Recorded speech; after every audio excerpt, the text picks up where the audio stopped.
இணைந்திருக்கும் ராஜ் டிவி நண்பது மனிதங்களுக்கு அடியேன் சுபாஷ் பாலகிருஷ்ணனுடைய அன்பான வணக்கங்களும் வாழ்த்துக்களும். இன்று 10 ஏப்ரல் 2025 தேதியில் வளர்பிறையில் வரக்கூடிய திரையோதசி திதியில் சந்திராஷ்டமம் என்பது திருவோணம் மற்றும் அவிட்டம் நட்சத்திரங்களுக்கு வருகிறது. 12 ராசிகளுக்கான பிரத்யேக பலன்களை விரிவாக பார்க்கலாம். மேஷராசி என்பவர்களுக்கு ஆசையெல்லாம் இன்னைக்கு அலைப்பாயும், மனசு கொஞ்சம் சஞ்சலப்படும், மனசில் குழப்பங்கள் வரக்கூடிய வாய்ப்புகள் இருக்குது. இந்த மாதிரி நாட்களில் கவனமாக இருப்பது அவசியம். சிறிய பிரச்சனை கூட பெருசாக மாறக்கூடிய சந்தர்ப்பங்கள் உண்டு. அப்போ ரொம்ப சின்ன சின்ன விஷயத்தில் கூட கவனமாக நீங்கள் ஹேண்டில் பண்ண வேண்டிய ஒரு நாள் இன்றைய நாள். நிதானமும் பொறுமையும் தான் இந்த மாதிரி நாட்களில் நமக்கு வெற்றி வாய்ப்பை தேடிக்கும். ரிஷபராசி என்பவர்களுக்கு இன்றைய நாள் நல்ல நாள் தான் சொல்லணும். மனசில் தன்னறியாமல் ஒரு திருப்திகரமான ஒரு ஃபீலிங் இருக்கும், உணர்வு. இந்த திருப்தி எப்படி வருது அப்படின்னு நம்ம பார்த்தோம்னா, கடந்த கால வாழ்க்கையில் இந்த பாதிப்பில் பட்ட கஷ்டங்கள், மனசில் நிறைவேறாத ஆசைகள், இதெல்லாம் இருக்கும் இல்லையா? அப்போ ஒரு நல்ல விஷயங்கள், இந்த நம்மளுடைய குறிக்கோள்கள் அதெல்லாம் நிறைவேறும் போது தான் மனசில் திருப்திகள் வரும்.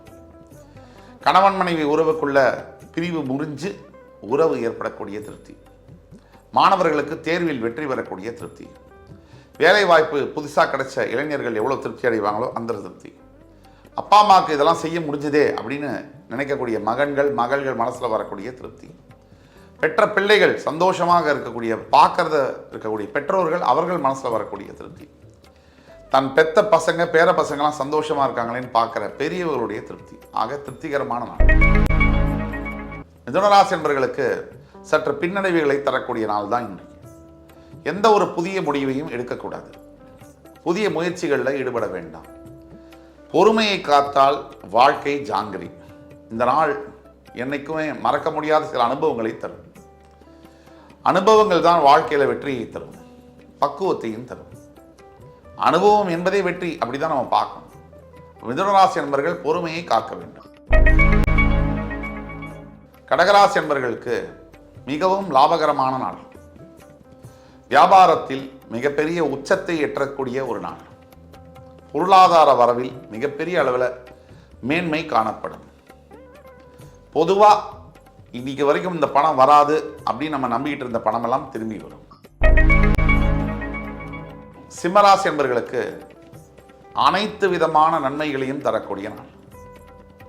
பொதுவாக சிம்மராசி என்பவர்கள் சின்ன விஷயத்துக்கு கூட ரொம்ப எமோஷனாக உணர்ச்சி பூர்வமாகிடுவாங்க.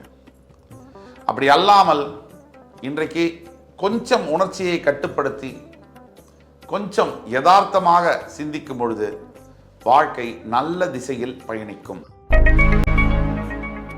கன்னிராசி என்பவர்களுக்கு பெரிய உயர்வுகளை தரக்கூடிய நாள். பெரிய உயர்வுகள்னா மிகப்பெரிய உயர்வுகள், பதவி உயர்வுகள், சமுதாயத்தில் பேர் புகழ் அந்தஸ்து, குடும்பத்தில் மகிழ்ச்சி, புதிய குழந்தைகள் பிறப்பது, திருமணங்கள் நிச்சயிக்கப்படுவது போன்ற பெரிய திருப்திகரமான நாள் இன்று கன்னிராசி நேயர்கள். துலாம் ராசி என்பவர்களுக்கு மனசில் என்னவோ ஒரு பயம் ஆட்டி படைக்குது. இதுக்கு முன்னாடி நடந்த விஷயங்களை பற்றின சிந்தனைகள் ஓடிட்டே இருக்கு. இதுக்கு அப்புறம் என்ன நடக்குமோ அப்படிங்கிற ஒரு ஸ்திரமற்ற சூழ்நிலை நிலவிக்கிட்டே இருக்கு. இது அத்தனையும் ஒரு பக்கம் இருந்தாலும் கூட உங்களுடைய ராசி அதோடைய கணிப்புப்படி உங்களுக்கு இந்த ஆண்டு வரக்கூடிய நாட்கள் எல்லாம் சிறப்பாக இருக்கு. நீங்க எந்த விதத்தை பற்றியும் பயப்பட வேண்டிய அவசியம் இல்லை. நீங்க கொஞ்சம் முயற்சியும் கொஞ்சம் உழைப்பும் போடும்பொழுது உங்களுடைய வாழ்க்கை மிகப்பெரிய உயரத்துக்கு போகிறதுக்கு ரெடியாக இருக்குது. அதனால் நீங்கள் பயம் என்பது தேவையில்லை. உங்களுடைய தன்னம்பிக்கை உங்களை காப்பாற்றி நிற்கும். ரிச்சிகராசி என்பவர்களுக்கு மாணவியர்களுக்கு, போட்டியாளர்களுக்கு, விளையாட்டுத்துறை வீரர்களுக்கு மிகப்பெரிய நாள். பெரிய வெற்றிகளை தேடித்தரக்கூடிய நாள். சாதாரண ஒரு வீராங்கனையாக இருந்தால் கூட எதிர்த்து நிற்கக்கூடிய மிகப்பெரிய பலமுள்ள வீராங்கனையும் ஜெயிக்கக்கூடிய தன்மை என்பது வேணும். அது கடவுள்கிட்டேருந்து தான் வரும். அப்படி பெரிய வெற்றிகளை, எதிர்பாராத பெரிய வெற்றிகளை கொடுக்கக்கூடிய ஒரு நாள். எதிலும் சளைத்து போகக்கூடிய ராசி இல்லை நீங்கள். எல்லாத்துலேயும் வெற்றி காணக்கூடிய உங்களுக்கு இன்றைக்கு முருகப்பெருமான் சத்தியமாக துணையுடன் இருப்பார். தனுசு ராசினியர்களுக்கு நாம என்ன சொன்னான்னு, எதை கேட்டாலும் மறுபடி ஒரே புள்ளிக்கு வரக்கூடிய தனுசு ராசினியர்களுக்கு கவலை என்பது தேவையில்லைன்னு நம்ம 1000 முறை சொல்றோம். கவலை தனுசு ராசிக்கு தேவையில்லை. கடவுள் உங்களை காத்து நிற்பார். நீங்கள் செய்ய வேண்டியது ஒன்று தான், நித்திய கருமான்னு சொல்லுவோம். தாய் தந்தையருக்கு கொடுக்க வேண்டிய மரியாதை, கணவன் மனைவிக்கு செய்ய வேண்டிய வேலைகள், பிள்ளைகளை காப்பாற்ற வேண்டிய வேலை, உங்களுடைய லௌகீக கர்மாவை சரியாக செய்யும் பொழுது உங்களை யாரும் வெல்ல முடியாது. எதிர்காலம் உங்களுக்கு சிறப்பாக இருக்கிறது. கவலை தேவையில்லை. இன்றைய முதல் புதிய முயற்சிகளில் தைரியமாக ஈடுபடலாம். மகர ராசி என்பவர்களுக்கு நட்பின் உச்சத்திற்கே போகக்கூடிய மகரம். நண்பர்களால் இன்று பலன் உண்டு. பெரிய நண்பர்கள், பிரிந்து போன நண்பர்கள் மற்றும் ஒரு வாழ்க்கையில் முக்கியமான சில நண்பர்களால் பெரிய உதவிகள் கிடைக்கக்கூடிய பாக்கியம்.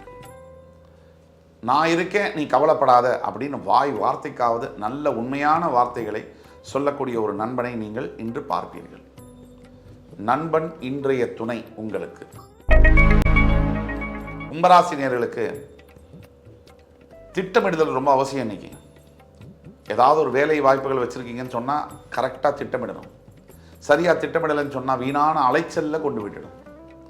வீணான முயற்சி, வீணான உடம்பு சிரமம், வீணான காசு விரயம் இதெல்லாம் தவிர்ப்பதற்கு இன்னைக்கு முக்கிய முடிவுகளை தள்ளி போடணும்.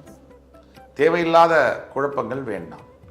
சிவபெருமானுடைய ஆலயங்களுக்கு சென்று நல்லெண்ணெய் தீபமேற்றி வழிபடும் பொழுது அனைத்தும் நல்ல விதமாக நடக்கும். மீனராசி என்பவர்களுக்கு இன்றைய நாள் நிம்மதி பெருமூச்சு விடக்கூடிய நாள். எதோ நடந்துருச்சு, மனசும் சரியில்லை, எதோ தப்பாக இருக்குது அப்படின்னு நினைக்கக்கூடிய அத்தனை பேருக்கும் அதெல்லாம் தப்பாக இருந்தாலும் கடைசியாக வெற்றி உங்களுக்கு தான் அப்படிங்கிற நிச்சயம் உங்கள் மனசில் வரணும்.